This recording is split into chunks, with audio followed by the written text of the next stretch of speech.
Yo, what's up? Ako si Yola, host ng Docs and Jutes. At syempre kasama natin ang one half of Viva Max Queen.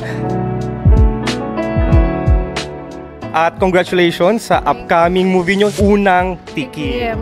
May unang tikim ka na ba? Oo naman. What's your unang tikim? Siyempre masarap. Gaano katagal mo siyang tinikman? Sinulit ko, wala nang oras-oras. Kung kailan na lang mapapagod, ganun.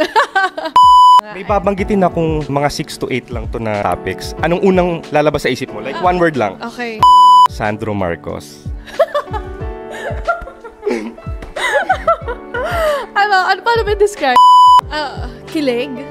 Binigla mo ako dun. Sorry. Talagang hot seat agad, ano? Anyway, kung mapapanood ito ng Presidential Son, anong message mo if makikita to ni Sandro Marcos? Hi Sandro. Ayan, kamusta ka na? Ayan, sana makita kita soon. Ay! Looking forward. Looking forward. Ito, napakaganda. Breadwinner. Pressure kasi syempre nandun talaga yung pressure, nandun yung responsibility. Gabayan yung syempre lalo na yung mga kapatid kong bunso and the responsibilidad bilang anak sa magulang. Anyway, my next topic. Ex-Korean boyfriend of 4 years. Thankful. Marami ako natutunan sa kanya, especially sa buhay-buhay. Yung balita ko, dapat ikakasal na daw kayo, no? Is that true? Yes, dapat ikakasal na. Actually, every time na tinatanong to, parang ayoko na nga din talaga pag-usapan. Respeto na lang din for the both parties. Natuwa ako kasi you're looking forward talaga for your career. Number one focus mo is for your career. Kapag nagkaroon ka ng spark or kinilig ka na, nilelet go mo yung sarili mo. Parang nilalayo mo. You set boundaries. Parang talagang ito yung target mo. Kailangan ma-achieve ko muna to. Ito, once in a lifetime lang kasi itong opportunity na to. Kaya ayoko siyang sayangin. How do you carry negative situations? Like for example, di ba, last week lang nagkaroon ng bagyo, bumaha. How do you take negative? Paano mo siya ginagawang positive? Hindi kami masyado nagpapa-apekto pagdating sa mga ganun kasi alam naman namin malalagpasan to.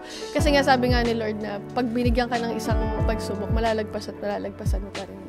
How about for love? For example, you really love the person. Like for example, ikaw 100%, siya 50% lang about love. How will you take that?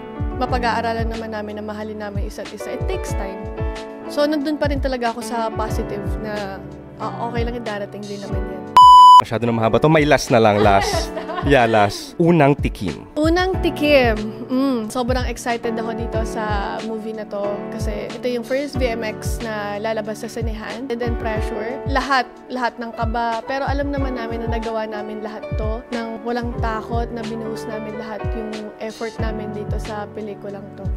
Parang wala akong nararamdaman na pressure, na haggard. Ang fresh mo pa rin, ang ganda mo, and you're blooming as always. Congratulations, Miss Rob Ginto. Ngumingiti lang to, pero yung pressure tsaka yung kaba nandito pa rin. And syempre, dapat panoorin na natin. Invite them to watch.